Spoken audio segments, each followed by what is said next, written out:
Welcome to Loco Gringo, Mexico, the place where we transform a tourist into a traveler, because you deserve to see more of the world than just what's in a guidebook.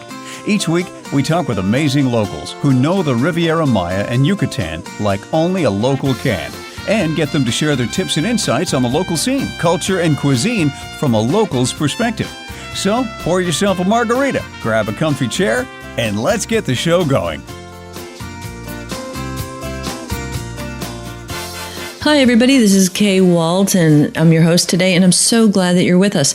We're going to be speaking with Liliana Cruz, and she is originally from Central Mexico. She moved here around 2003 to the Riviera Maya. She's lived in Cancun, Tulum, and now she is in Playa.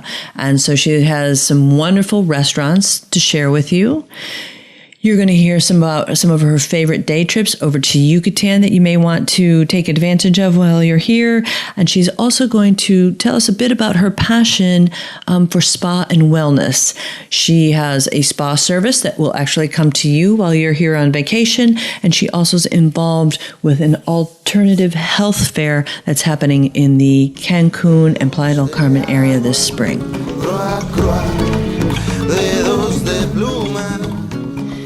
Liliana, good morning. How are you? Fine, thank you, Kay. How are you? I'm fine, thanks.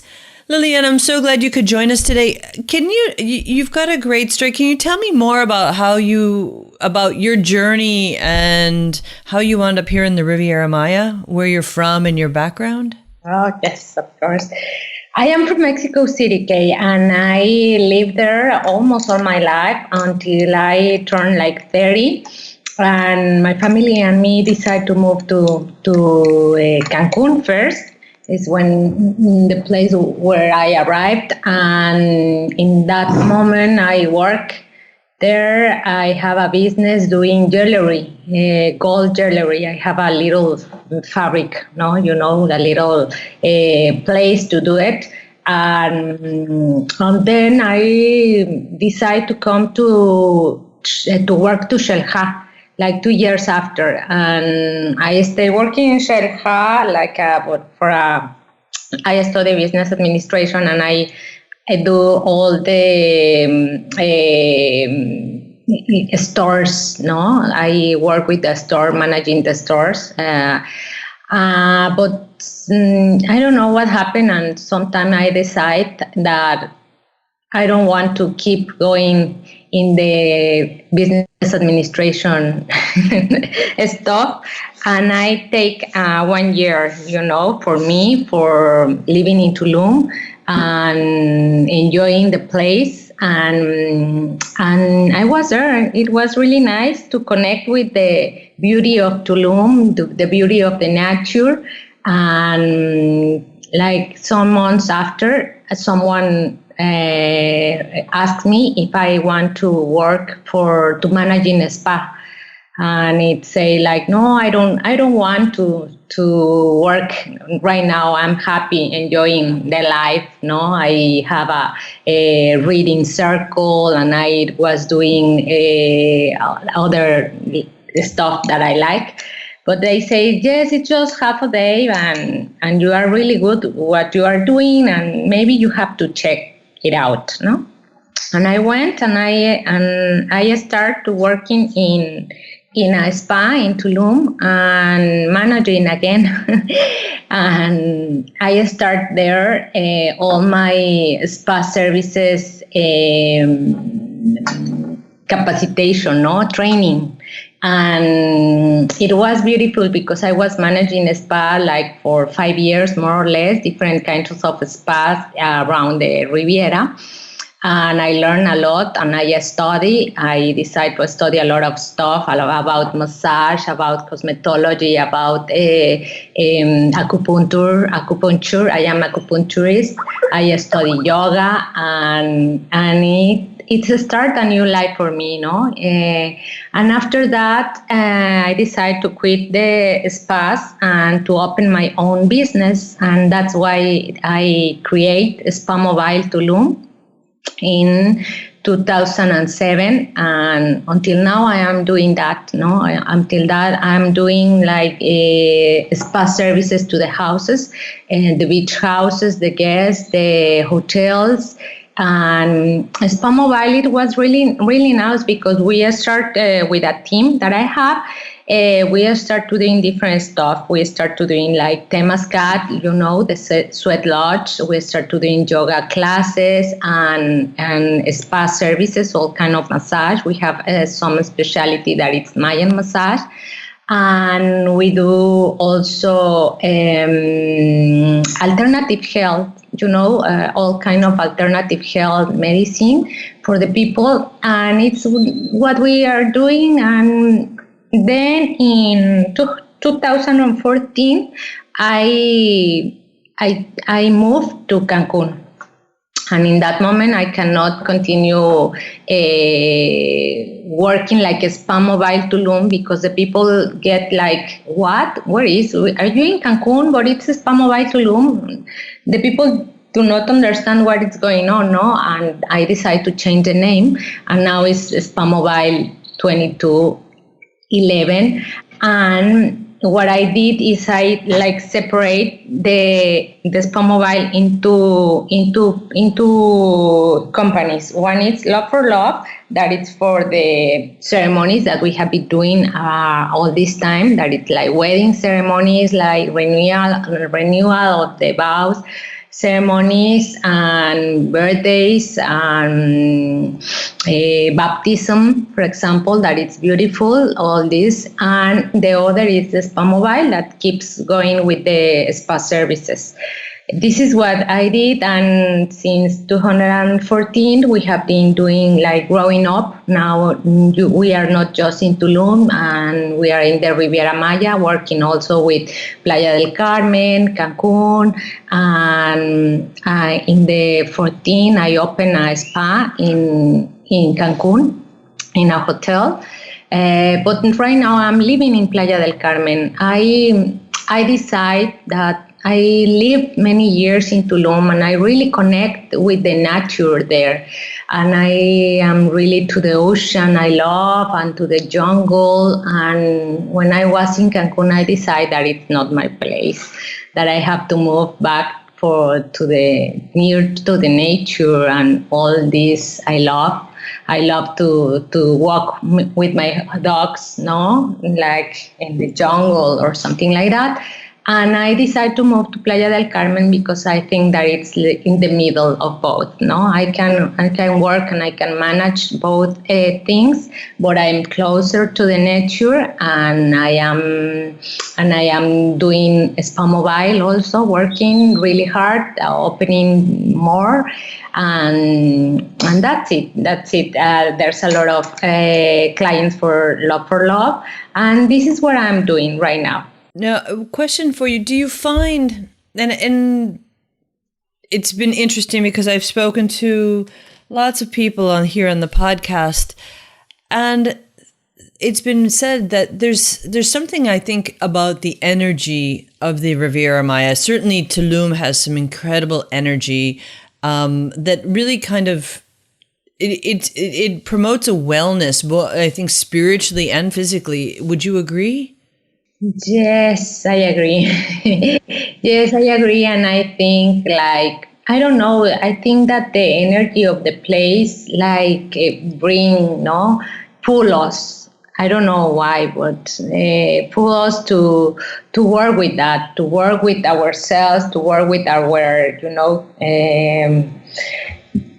with ourselves, no? I think so. Yes, I think for me it was like a completely change of life through these 15 years at least. And since I arrived to this area, to the Quintana Roo area, I started changing little by little. But it also was the 212, and the energy is moving, and it's like the energy time, but it's also our work, the work that each one of us are doing with ourselves. I agree, and it's just it's interesting as you tell your story. Is that I've heard it is that yes, we are totally drawn to the area, but there's something about the combination of the sea and the jungle and The people and the history of the area that just is a magnet for all of us, I think, and it definitely gives people when they come to the area who are interested in that type of thing is that they really feel a connection to the area. I think that's a surprise to people that they to really get into the area and to feel what the magnetism and energy is in the Tulum Riviera Maya area. And also, I love to, when I have time, the weekends or, long weekends, to go inside the peninsula. I love these little towns, no, the Mexican style, to go to eat that kind of food, no, Mexican, how do you say, Yucatan food. And I don't know, I really love to take the car and drive and discover new places because I think this area is amazing. There are so many places to visit.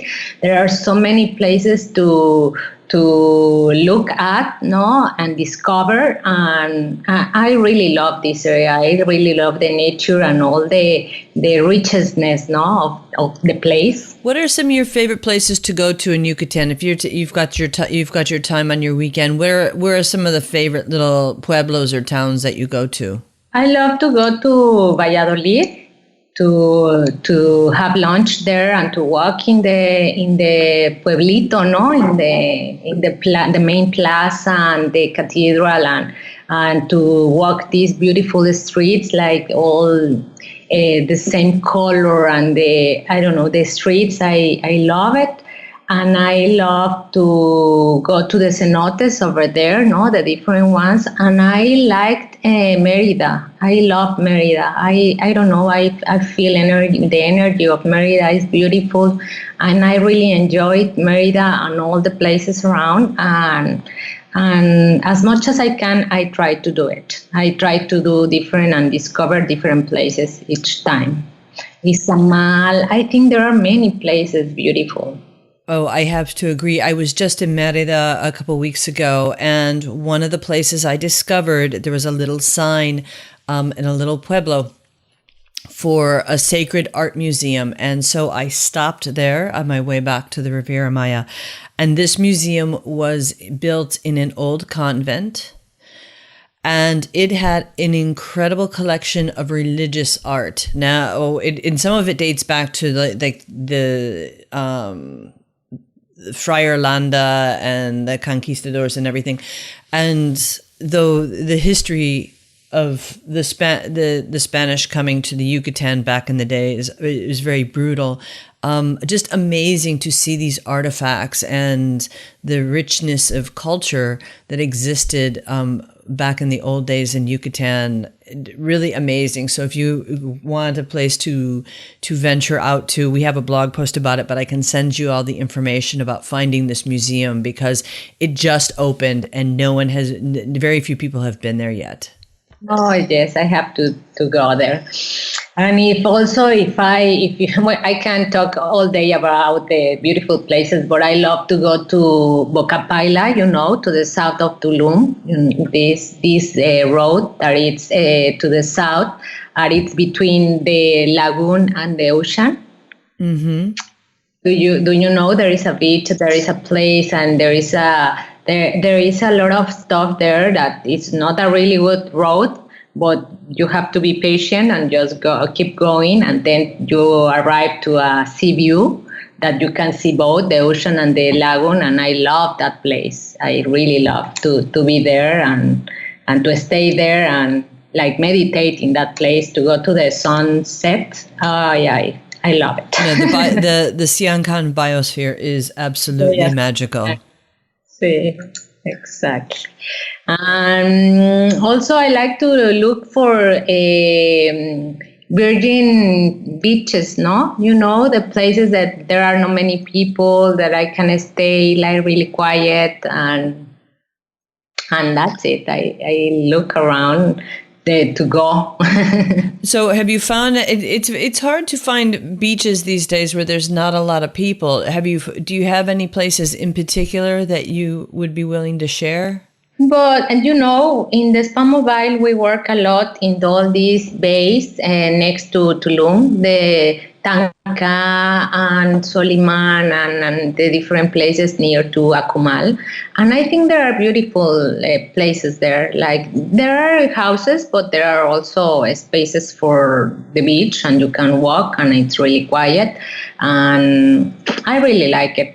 Also to the south of Tulum, in the way to the Biosphera, there are different places that sometimes you can stop and go to the beach, no? I wanted to ask, you had mentioned when you went to Yucatan that you would go and try Yucatecan type foods.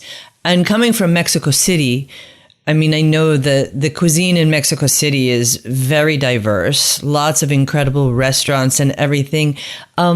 What are some of the favorite Yucatecan dishes that if people were going to come and visit to the area that you would encourage them to try? Oh, there are many places. Since I was little and I live in Mexico City, I don't know why the Yucatan style of food attracts me too much. And when I hear, I really love it.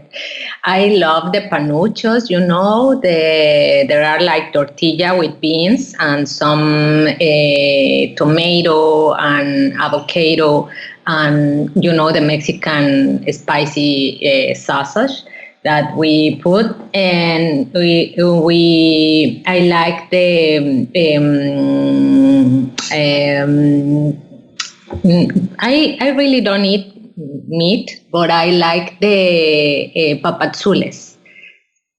They are like tortilla with pepita style of thing, and there are egg inside, and it's delicious. I don't know how to say the pepita, but it's a kind of, how we can say it? Pumpkin seed, a squash seed. See, exactly. I love that kind of food. I really love. And the lima soup. Sopa de lima, yes, delicious. Delicious. This is what I like. No, I mean the food is incredible. Now, do you head back to Mexico City or travel in other parts of Mexico? Even though you're here on the coast, do you still find yourself going back to central Mexico at all? Yes, but I really travel many places from Mexico. There are like in the center of Mexico to the north, all the Querétaro and going to Guanajuato, San Miguel de Allende, all those places are beautiful.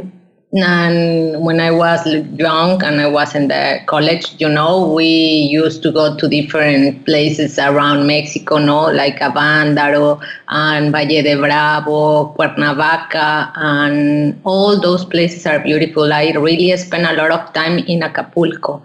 We are doing, and let me tell you that it was like 20 years ago, more or less, but our long weekends and we used to stay there and enjoy really the nightlife and the ocean and the different places to eat, it's like Barra Vieja, that it's a beach that it's like 40 minutes from Acapulco. But it's all nature and it's beautiful and it's delicious food, seafood, there are like the pescado a la talla, that it's like a style of fish they cook with some red, combination of tomato and some like seed sausage that they do, and it's beautiful, delicious. And I don't know, I like also in the north of Mexico, there are different kinds of food, there are a lot of seafood, and in like Monterrey and all that, there are like gorditas that they eat a lot, and it's beautiful. They are delicious, but I cannot. What are gorditas? I see them and I always wonder, all these years I've never asked what a gordita is. Gorditas is like, it's like a double tortilla, or it's like a tortilla that is bomb, and inside they put some something. No, it could be meat, it could be like eggs. No, they can put anything, but it's inside like a between two tortillas, and they put in the fire, and they do like it will be with oil or without oil, and you just grab it and add some Mexican style of, spicy, and that's it. But it's delicious. I'll have to try it next time I see it at a little restaurant or something. I will be adventuresome and try gordita. See, in Mexico, it's really common to have the chicharrón. You know the chicharrón? I love what is chicharrón. Pork rinds. The chicharrón is really a typical gordita style, no? And also with the quesadillas, you can add some chicharrón, and it's delicious. It's really delicious, no? And the chicharrón they do in a green or red style of Mexican cooking, and it's delicious. Very interesting. It's like that those kind of things that you cannot eat just one. You say another, please. I know we can graze our way through the day, and because the food is just so delicious. In Mexico, it's so delicious that so many different kind of food. And I like to discover the restaurants. No, when I arrive, I it's like weird because I live in Tulum many years, and I spend so many times in Playa del Carmen doing, all that kind of stuff that we usually want to pay the phone and that kind of stuff. But I never live in Playa del Carmen, and now that I'm 6 months here living, and I say, I have to discover my favorite places in Playa del Carmen because I don't know, no? I just passed through Playa del Carmen, and I am now doing that, trying to discover my favorite restaurants. I just found some place that it's in front of the ADO bus station that it's called El Doctorcito, and they serve some delicious ceviches. Oh, I love it. In front of which ADO bus station? Which one? The bus station that it's not in the Quinta, the other one, that it's like the Alterna. Okay. That's where, isn't it like 25th or 30th? I'd have to look up the address. I know how to drive there, but I never paid attention on what street it's on. No, I just pass by and I say, what in that place is a lot of people all the time? I asked to a friend, no? And I say, oh, have you been there? No, never. Oh, you have to come. We have to come and try it. And since I try it, I am going every week. What else have you found and it's interesting to get your perspective because you're new to the Playa del Carmen area, even after living in Tulum for so many years, what are some of the other things that you have found that have been a great discovery for you living in Playa del Carmen? When I arrived to Playa del Carmen, I just went to the Cacao, of course, to have the chocolate brownies that is delicious and the coffees. And there's a place that is a yoga studio. It's the 26 and the 5, and it's a vegan restaurant downstairs, and I love it. And each time that I have to meet someone, and I just say that we have to see in that place, and after a few months I decide that I have to discover new places. But you don't know the name of that vegan restaurant? It's like let me think about it. Yeah, think about it. I'll look it up on online too to see if I can find it. I know we have a lot of times more and more we have vegan visitors coming to the area, and so they're always asking for recommendations for vegan restaurants. See, and also I discovered the one that is in front of it's the 12th and the 10th Avenue.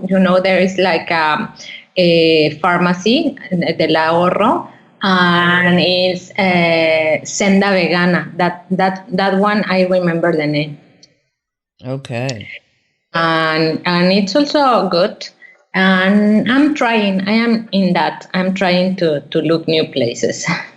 I will tell you later when I found. Absolutely. Yes, because we always are looking for interesting places to suggest to people. Our listeners are always interested in local tips and new discoveries. And that's the lovely thing is a lot of times when we talk to people from Playa del Carmen, they've been there for years and years. So it's very interesting to get the viewpoint of someone who's relatively new to Playa del Carmen and finding little places to discover that, you know, may have been forgotten along the way from the people who've been there for a long time.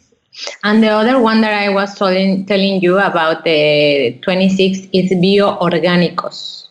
Okay. Bioorgánicos, it's the name of the place, and it's really good because the owner is from the Yucatan area, and they have the Yucatan Mexican style of food, but in a vegan way. Oh, nice. Mm-hmm. They have the papazules. It's delicious. No, it's really been lovely because, you know, I've been here on the coast for 25 years, almost 24. Long time. And, you know, now it's lovely because I like to try to eat gluten-free if I can. And, you know, there's a lot more eating options for vegans or people who are gluten-free or, you know, have some eating concerns. There's more and more options out there and very tasty options. They're very delicious, more so than there used to be in the past. Yes, and I think there are opening new places each time. You know, right now I am organizing, since 5 years ago, let me tell you what. We were really fortunate to have the opportunity to do what we love, that it's like the spa services, massage and all these alternative health, and to work with people and to have a good business, about that. And someday with the team of Tulum, we decided that we wanted to say thank you to the place, and how is the way to say thank you to the place, to the people. And we decided to start doing the Feria de Salud Alternativa, that it's the alternative health fair, and to bring to the people the alternative health options in a low cost. Because sometimes the people, they don't know how the alternative health is working with us, and is working really well. And it's what we are trying to do it. And now in this year we are doing the 7th alternative health fair. Oh, wonderful! And it's going to be in Cancun, and it's going to be in Playa del Carmen. What dates is that fair? The fair is going to be in March 22 and 23 in Cancun. And it's in a park that it's called Ombligo Verde, next to the cathedral, in the center of the Cancun, and it's near to the transit office. Okay. It's more or less in front of the Home Depot. Where it's Soriana and Home? No, it's Home Depot. Okay. Yes, it is.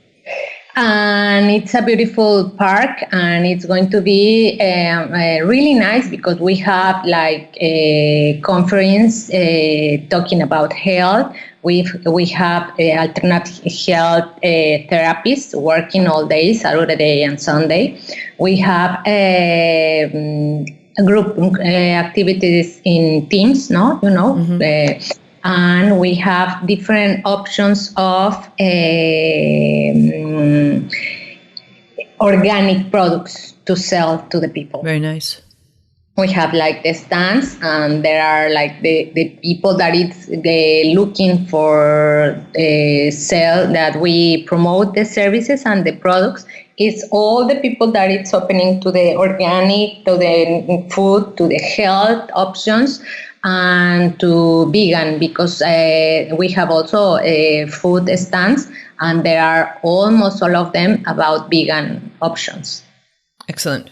And I really recommend, and it's going to be in Playa del Carmen in April, around 22 and 23. 22 and 23. Okay, great. We'll make sure on today's show notes on our website that we'll put the dates for both the Cancun and Playa del Carmen show. Yes, and we have also our webpage about the fair, and I will send you, if you want, I will email to you, and that way you can connect, the people can connect directly, because it's like kind of difficult to arrive, no? It's like a hidden place, park, and it's important that the people know how to arrive.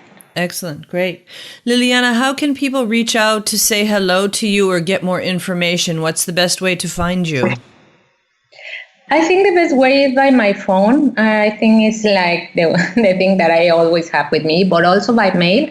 I will give you my email in the spa email, that is 22 with number 0.11 at Gmail, spa, 22.11 spa, S-P-A, at gmail.com. Great. And I will make sure that if anybody wants to reach Liliana, we'll have her contact information on today's show notes, but also you can reach out to me, ask@locogringo.com, and I can connect you with Liliana, both email, phone number, and webpage. Liliana, are you on Facebook as well? Yes, we are in Facebook, like the SpaMobil, SpaMobil 22.11, and Love for Love, Love for Love. And Love for Love. But also we have the websites for both places, loveforlove.com.mx and it's 2211spa.com.mx. I will write to you and I will send you. That way you can put in your. Beautiful. I appreciate it. Liliana, I hope you will come back on the show again, because I want to dig in next time a little bit more about Love for Love and your ceremonies and get some more information on that. But I'm so happy you could join us today. Oh, thank you. Thank you very much. And yes, I would love to come back with you and tell you about the beautiful services that we do with the people, because they love. We do some really nice massage, and it's like the clay massage, and I have to tell you about that it's the clay ceremony or clay meditation, and really work really well with groups, the people that it's coming to houses, and they are like groups, and we can do and work beautiful spa services with all of them. Wonderful. Great. Well, I think I'm going to have to take you up on an opportunity to come and have a massage or ceremony myself, and we can and we'll be able and I'll be able to talk firsthand about it, and we can share it with all our listeners. I really love you try it, and we can do that for sure. That would be wonderful. Oh, Lillian, this has been a joy. I'm so glad we were able to connect. Thank you, Kate. Thank you very much for the opportunity. I'm really happy to be here, and I really enjoy it. Oh, that's great. Well, thanks so much for listening in today. But before you go, just a reminder, check out today's show notes at locogringo.com/podcasts. And Lilian mentioned one of her favorite places to visit is Valladolid. Now, if you didn't know this might be a little bit of trivia for you. Loco Gringo has a Valladolid city guide for sale at Amazon. And this guide is really the first detailed city guide for Valladolid, whether you're going for a day trip or an overnight trip, but it will give you many options to explore the local cultural sites, the historical towns, and of course the regional foods. So just check us out on Amazon for Loco Gringo Adventures, and you will find our Valladolid city guide. Until next week, adios. Thanks for listening. If you like the show, be sure to subscribe. For links, show notes, and more information, head on over to locogringo.com or give us a call toll-free at 800-478-0081. Porque se tragó la luna Estaba enferma la rana, su madre soba que soba, dedos de pluma la panza. Pensó ranita que luna era una toronja blanca, y aunque la luna es de leche, la leche estaba cortada. Croa, croa, dedos de pluma, croa, croa, dedos de agua, croa, croa, dedos de pluma.